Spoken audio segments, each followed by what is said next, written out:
Good morning, everybody. Good morning.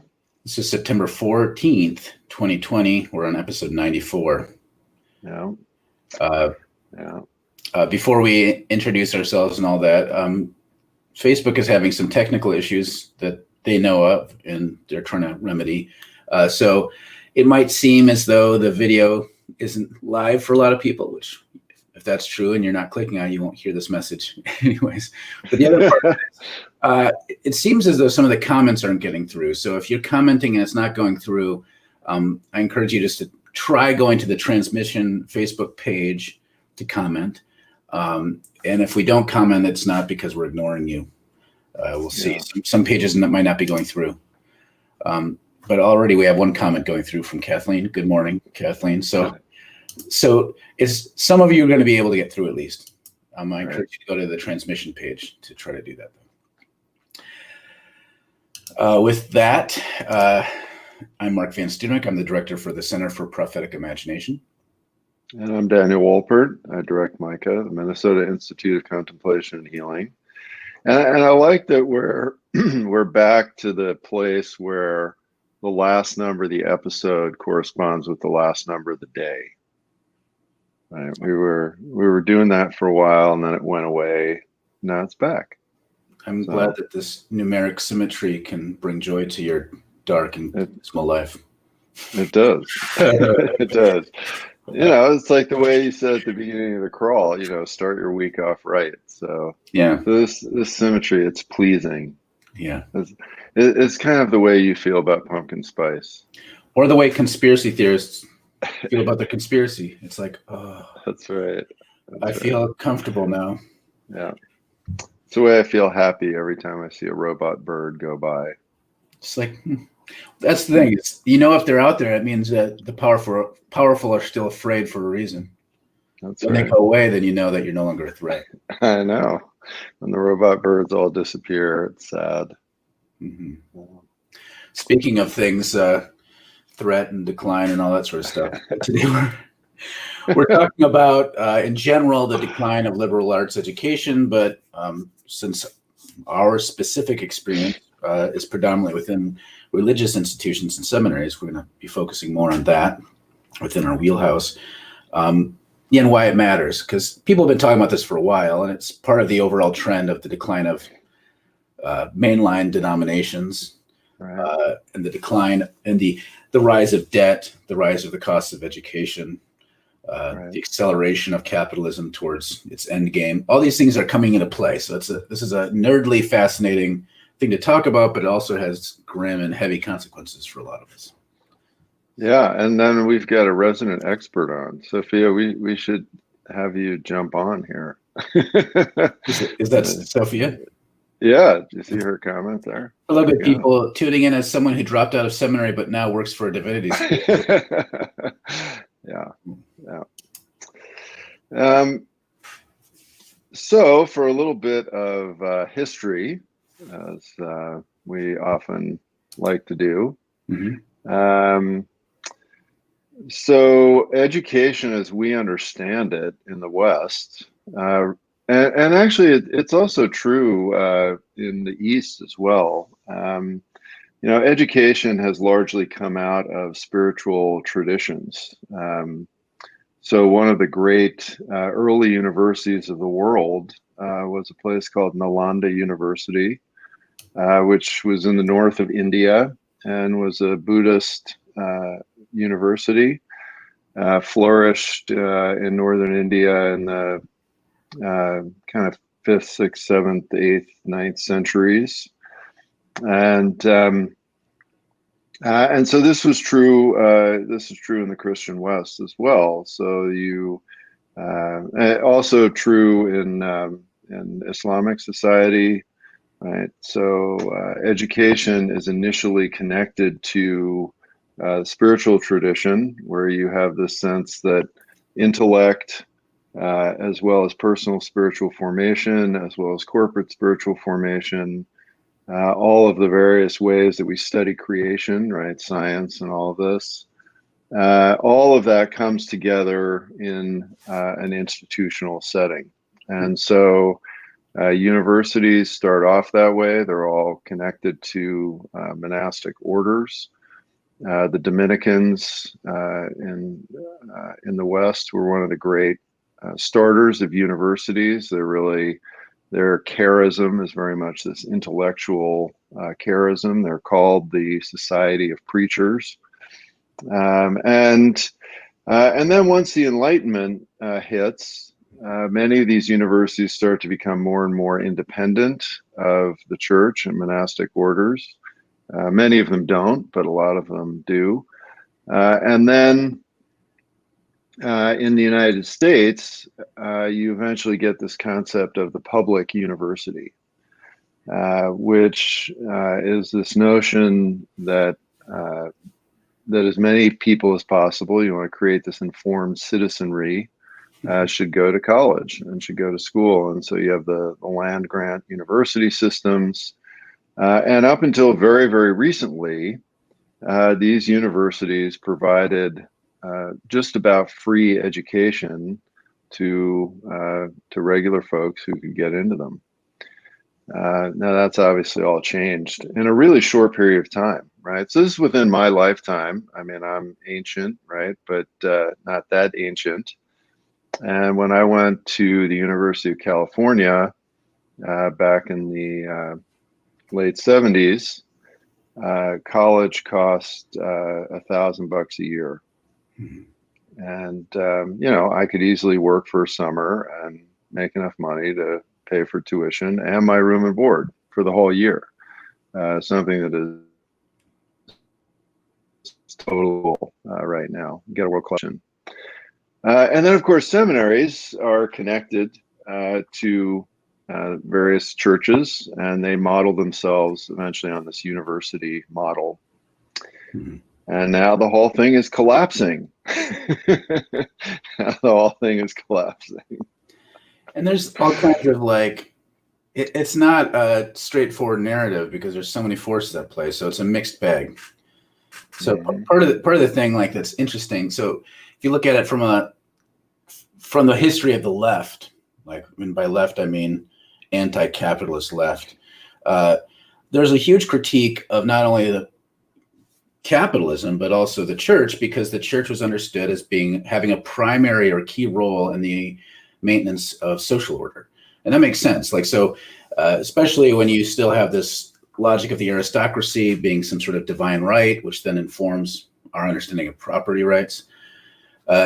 Even when you get into the industrial age, you still have this need to have a veneer of civility over the robber barons, who feel this need to act like an aristocracy of a sort. So they, it's what they philanthropic, giving money to the universities. But once that starts getting decoupled, right now, we don't think capitalism has to do anything with religion as a form of maintaining capitalist order. We see that more with politicians. Mm-hmm. So what happens is now, there's no need to have, for Jeff Bezos to have a relationship with a church or go to a church at all. And there's no need for him to have his workers have a liberal arts education at all, because we've gotten to this point where the most important thing is the maintenance of this sort of kind of post-industrial capitalist society. So the maintenance of order doesn't depend on the church the same way. So there's, in some ways, that decoupling is good, because the church really shouldn't be in that role, in my opinion, much at all. The downside is, as screwed up as it is to be a white person and having a lack of roots, which is part of the condition of being white in America, is not having a sense of history or place. What little sense of history and place many of us have gotten has been from at least understanding history, a little bit of philosophy. A lot of these things that live in the liberal arts category give some meaning to us besides the meaning that capitalism determines for us. And so that there's a loss to that. So it's a plus. Now, of course, the other piece, connected to this capitalism thing is that, of course, these universities were also very much, and seminaries were also very much bastions of and maintainers of the racist order. Yes. Yep. So in America, Princeton Seminary, for example, which was one of the preeminent early seminaries in the colonies. Still is, Princeton Seminary has the interesting distinction of having the largest endowment per capita of any educational institution in America. So there's a very small student body and a massive amount of money. And, you know, the Princeton Seminary presidents had a very long tradition of preaching in favor of slavery for years and years and years. And, you know, you can read those sermons still to this day. So that was the other piece of this. And we got some good comments that kind of get to a lot of these issues. So why don't we throw those up there? Series writes, we are seeing a trend of people putting humanities and vocational and trade school training against each other to make each other the problem rather than capitalism and elitism. You know, I was talking to Dan about this beforehand. Like whenever I post something about lamenting the cost of higher ed, quote unquote higher ed, or the decline of seminaries, someone will almost always comment like, you know, we act as though those are more important than my training as a carpenter or my training as an engineer. So there is this sense of elitism, traditionally speaking, but it's kind of getting weird and flipped. Like plumbers are always going to make more money than I make as someone with like, particularly for me as someone with a theological education. I'm not in the main line. So what traditionally used to be an overtop thing, it's just all kind of wonky now. There's still elitism tied in with liberal arts education, and you know, liberal arts trained people tend to be instilled with a bit of snobbery because they had to pay thousands of dollars for it, so they want to feel like it gave them something that those other people who didn't get that education have. So it's rife for class. Yeah. Well, and we're really seeing that right now, big time, where all of these, you know, older tenured white professors are completely losing their shit on a daily basis. Literally, I mean, I have a couple of these guys on Facebook. I block them every once in a while because I just can't deal with it anymore. Yes. I mean, on a daily basis about how, you know, all of these uppity, you know, young people and people of color are, you know, not appreciating objective scholarship and, you know, on and on and on, all these buzzwords for I'm white and I'm right. And so, yeah, so we were talking before about how in many ways the death of all of this, you know, has some negative sides, but it also has some real positive sides because a lot of it needs to go away. I mean, there are definitely certain aspects of it that really need to go away. Gregory's got another comment here. Gregory writes, I think it's directly related to the rise of the neoliberal technocracy. It has no use for the life of the mind and spirituality, only wants worker bees. Ironically, it is possessed of its own malformed spirituality. And just to add this from Christopher, writes, Princeton's endowment is greater than the combined endowments of all Ontario universities. Yeah, but you know, Ontario, yeah. I was going to say, I mean, you live in that socialist state of Canada, though, so it doesn't really count. But yeah, I mean, getting back to Gregory's point, though, is that right? What is very interesting, and I see this, you know, particularly in young people that are connected to tech and technology, and you mentioned Bezos and you know those folks, is that you know on the one hand these folks very rightly reject a lot of the Christendom spirituality and the Christendom church. Yeah. Right, they just don't want any part of it. I mean, you know, they'll say right off the bat, like if I walk into a church and it's not interested in social justice, climate change, and pro-queer folks, like I'm just turning around and walking out, right? And honestly, finding a mainline church that very clearly puts those three things forward is really hard. Like it's actually really hard. But then what they are also realizing is that the world of high-tech corporation does possess its own malformed spirituality.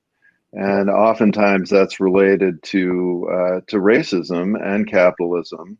And they start to feel that. And so they're just as uncomfortable with that. So there really is this tremendous void, and this is this whole world of spirituality, spiritual practice. People, there's this tremendous longing for a good and authentic spirituality that addresses all these issues across the boards.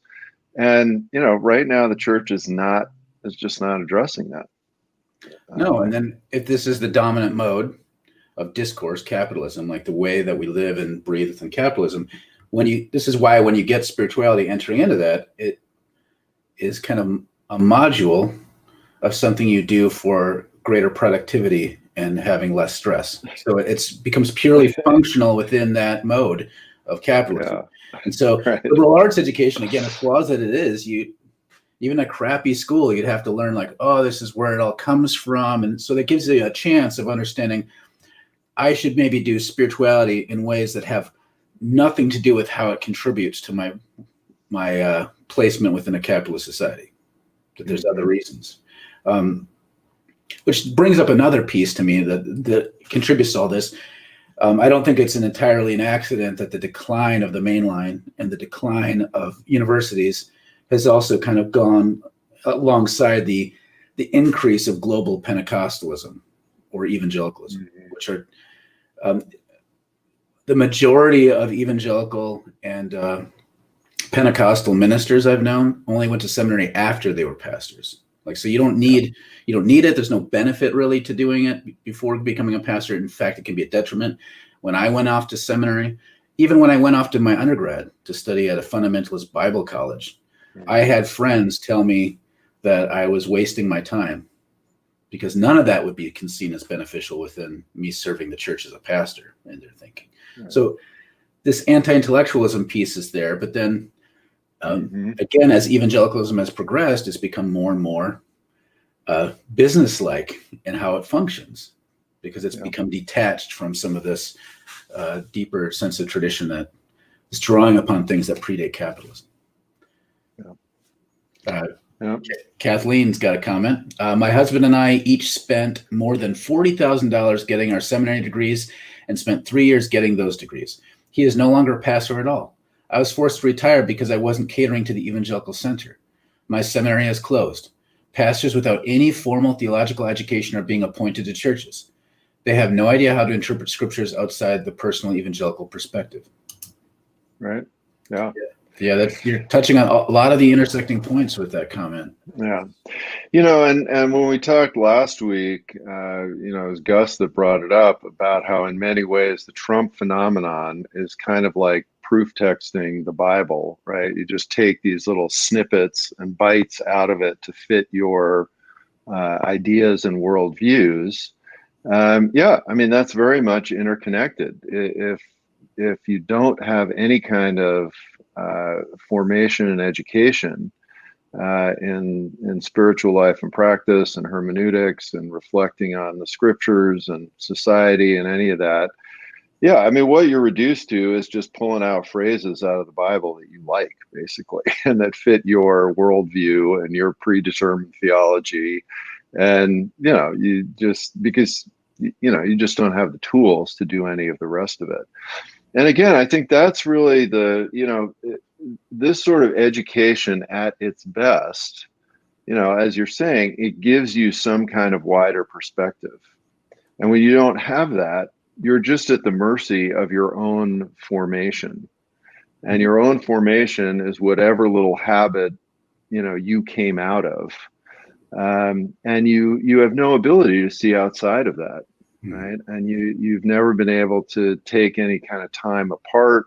That's the other part of it, right? Is that one of the things, and in many ways, I just feel like seminaries and universities have been their own worst enemies because they're pricing themselves out of existence. And, it used to be that you could go to school, and again, because it was reasonable in terms of cost, you could actually be in school and spend some time thinking and reflecting. You can't do that now. Every single student I know, is overworked, exhausted, running between classes, jobs, all kinds of other commitments that they're doing. That kind of, reflective time at a university is just about completely gone. Series writes, Americans are anti-intellectual and antibody, the worst combination. Yeah. It's a bunch of id monsters running around projecting crap over people. That's good. The id monster. Well, it's true. Like, and I run into this all the time. Like, and I get it. Like, I'm anti-authoritarian, so there's parts of me that are anti-academic, but I'm definitely not an anti-intellectual. But I see the way that there's almost this sort of anti-intellectual, antibody piece really feeds into this politics of resentment, where people are just looking for things that they hate and then coming up with justifications for their hatred after the fact instead of having any real formation. They just kind of go along with things and think that they're choosing their own path, and it's not true. Yeah, and and we're really seeing this series with this totally connects to the pandemic, right? So anti-intellectual and antibody means that you just think that the pandemic is fake. I mean, that's it doesn't matter how many people die. It doesn't matter, what scientists and doctors say and think. No. It's just, it's just not real. It's not real because I say it's not real. I mean, that's the only reason, right? It is the worst combination, and it's literally deadly right now. Gregory writes, we are hardwired for spiritual connection. Unfortunately, too often this impulse is exploited by shysters and leaves a bad taste in people's mouth for something that is really good for them, but has been prostituted and profaned. Yeah, that's very deep right there, and and basically is the cult impulse, right? And so. Yeah, I mean, we deeply desire connection. We deeply desire to have our alienation overcome. We deeply desire love. These things are the best things, right? The most precious things. And, and that desire, though, can be really exploited. And I think that that's a lot of what we're seeing in in the Trump cult phenomenon in many, many ways. Gus writes, God damn. God damn. How do you put it? God damn. God. Is it too much to just want a good Marxist Bible study in my town? Well, apparently it is. Yeah. You'd start one. Beggars can't be choosers, Gus. That's right. Gerald writes, there may be a place for a non-seminary, one connected to local communities and taught by organic intellectuals, those who are engaged in the practice of what they're teaching. I'm totally, Dan and I are totally on board with that. But, it's interesting, though, is like when I talk to people about this, the more educated you are, the less likely you are to like that idea. Generally, because there's people are invested. Like it's when I look into trying to teach, because I feel like I'm an expert in a couple areas, but I don't have a PhD in it. The idea of going, like, anytime I talk to anyone at a school who has a PhD, they're like, you haven't suffered like I've suffered, so you don't get to teach. Like, there's a little bit of that.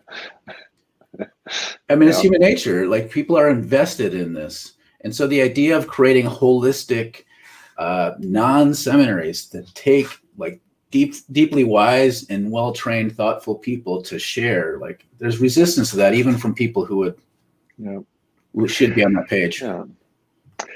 Yeah, and basically what you're describing, Gerald, is essentially what happened to begin with, right? Is that you got these groups of people that start to get together to become organic intellectuals, as well as to work on their spiritual formation, and that's how the whole thing got started. And I do think that we are at this place of reinvention of this, and all the technology of do-it-yourself classes, right? I'm teaching these classes, and there's a platform, and I have a school. It's actually called a school on the platform, and now I've got a couple of courses, and the fact that people are starting to do this, I do think that a lot of this is happening organically. And there are all kinds of really big institutional hurdles, right? Is your degree accredited? Do you have X, Y, or Z, this or that? And but yeah, I mean, it's definitely going on in large part because when something becomes too expensive, right, it's a target for disruption. Mark's got a good comment here. Mark writes, I don't suggest it is without issues, but the PCUSA, Presbyterian Church USA, appears to be working hard at moving beyond notions of Christendom and growing towards a more liberation theology approach, while also democratizing access to seminary education. For instance, Louisville Theological Seminary is now 100% tuition free. I'm working toward becoming a commissioned ruling elder, or lay pastor in the denomination, and the presbytery requires classes and an examination before commissioning. I really appreciate it. It trails off. So if you have more to say there, Mark, please add it. And just a reminder that if you write too long of a comment, this platform just cuts it in half. So we're left in perpetual suspense. Yeah.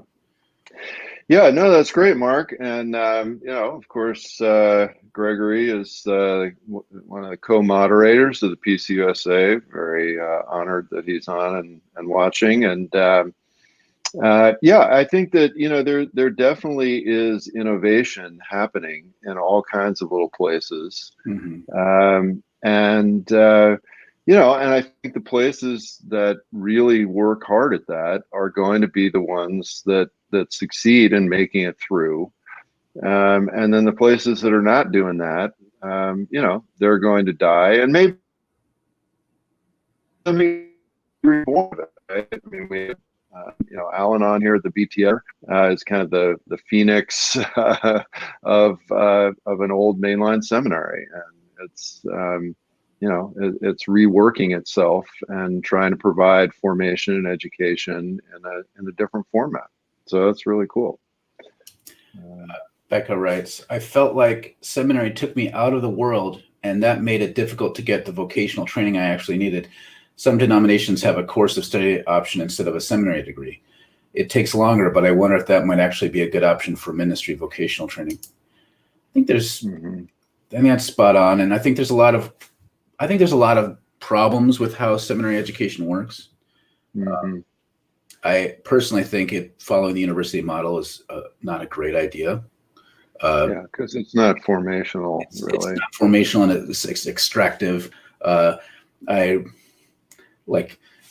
Compared to some sort of maybe it's a romantic notion of me wandering to like a hermitage somewhere and sitting at the feet of a master and learning. There's just none of that. There's no deep introspection forced. There's no deep mutuality. It's just you go and take classes and you get a good grade. But then there's also the piece that you don't make this explicit about vocational stuff, but in a world where it's increasingly important for pastors to not have pastoring be their only source of income, or having something else they can do if a church is not able to pay them anymore, seminaries aren't really helping with that growing reality of what it means to be bivocational, or even having churches where you don't have any professional clergy at all. How do we do that? Yeah. And again, there's some places that are innovating and starting to think more and more about that. And, I just really would encourage them to continue to push that envelope even harder.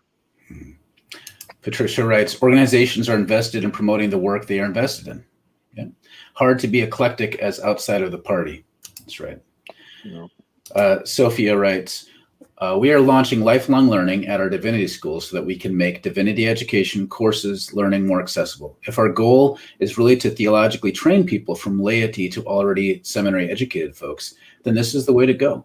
We are still working out the cost structure, but for the initial launch, it will be free. That's great. I like the word free. That's great. And again, the thing is, if we think about, the monastic model, which is not perfect, but it has existed for thousands of years, and so maybe has some helpful things we can learn from it.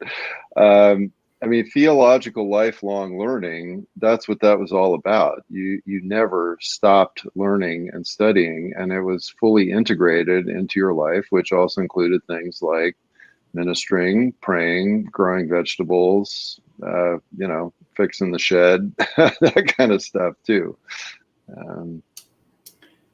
Catherine writes, going back to my comment last time about pyramid schemes, higher ed in the US has become an incredibly exploitative con.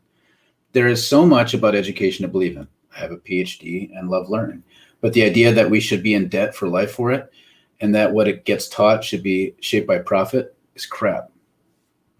Yeah. I mean, this absolutely. Is the other piece of capitalist society is seminaries that, unless you're a Princeton who has like this massive endowment based upon past exploitation, then your seminary has to function at some level on current exploitation because that's how capitalism works.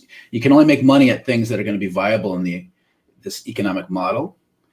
And the problem is the most important things that we have to learn as people who are part of the tradition, follow Christ, contemplatives, whatever, are not going to really play nicely within the capitalist mode. So it creates a real dilemma for seminaries to teach things that they know aren't going to make them money. That's why there aren't very many radical churches either. Like you can find churches all the way from Democrat to full-on fascist, but there aren't very many leftist ones, and there's a reason for that. It's because they're anti-capitalist. I mean, that's my little snarky observation. Mark writes, I really appreciate the emphasis on scholarship and study. I think scholarship and study are very good things.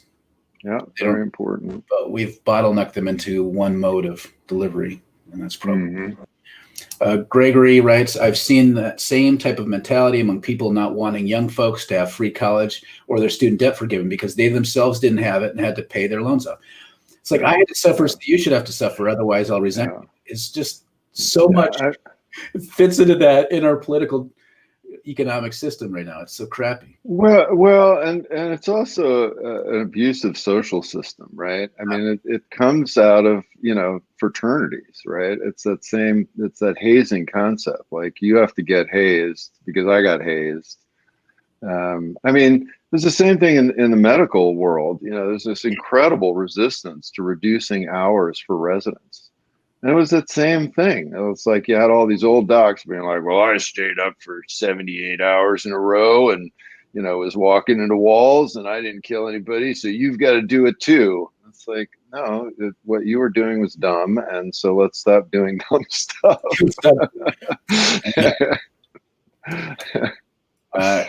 We're past time, so we're going to blaze through these. Kathleen writes, when I was in seminary, one of the new students was a Mooney.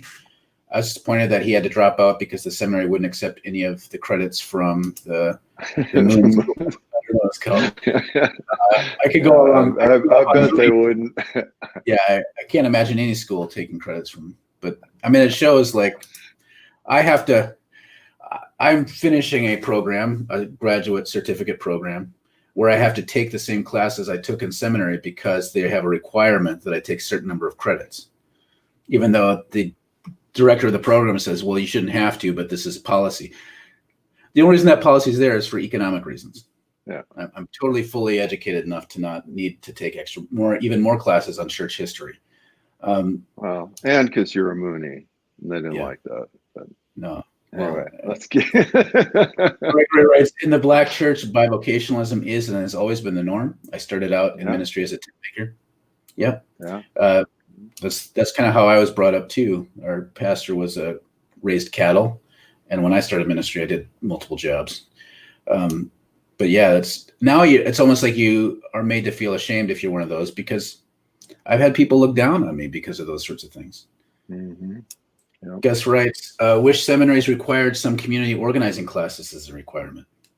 Churches in some cities and libraries, I'm assuming. And libraries are some of the only non-corporate places in some cities, especially as these librarian and neoliberal folks take power and strip things back. Libertarian, yeah. Libertarian and librarian shouldn't be next to each other in a paragraph because they could Yes. Yeah. Ryan writes, why do most pastors who go to seminary feel that their education doesn't prepare them fully for ministry? That's been my. Yeah, I mean I mean that we don't have time for that, but I mean basically that's a classic thing in any kind of professional education, which is why you always have things like residencies and some sort of because uh, I think this is very unfortunate, and this is one of the downsides to the university model because intellectual study does not prepare you for all of the practical aspects of your training. And so, when pastors get out of seminary and realize, like, oh, I'm basically managing this, small nonprofit organization. Like, I didn't learn how to do that in seminary, So all of that practical stuff, does not tend to really get taught. So, all right, we're trying to blaze through the comments. Series writes, there is an activist tradition of freedom schools and in spiritual Mm-hmm. traditions, mystery schools, which are grassroots orgs. Maybe we can learn how to create those structures. Then we don't have to resort to certifications to get actual training. Yeah, and that's the monastery model. Yeah. Kathleen writes, Mark, brother, I believe you have suffered as I have, wink. The idea that struggling to write and publish your own scholarship independently is less valid torment than going through an official multi-year process of neglect and obscure bureaucratic requirements to write. Much less readable book is silly. Yes. And last comment is from Sofia. As a comms person, each seminary grad, professional grad should include marketing and in communications. Instead, I'm having to hold workshops for folks who need this skill. I mean, that's there's so much of it, like organizational management, like once you have to figure out taxes, it's different with churches. The practicalities of taking some counseling classes is one thing, but learning how to navigate church conflict is totally something that you don't usually train you for in some all kinds of skills. Yeah. Systems thinking, all sorts of stuff. Yeah. All right. Well, great conversation as usual. And how do we learn wisdom, and how do communities learn wisdom? It's a good deep question. All right. Well, thanks a lot. See you next time, everybody. Bye.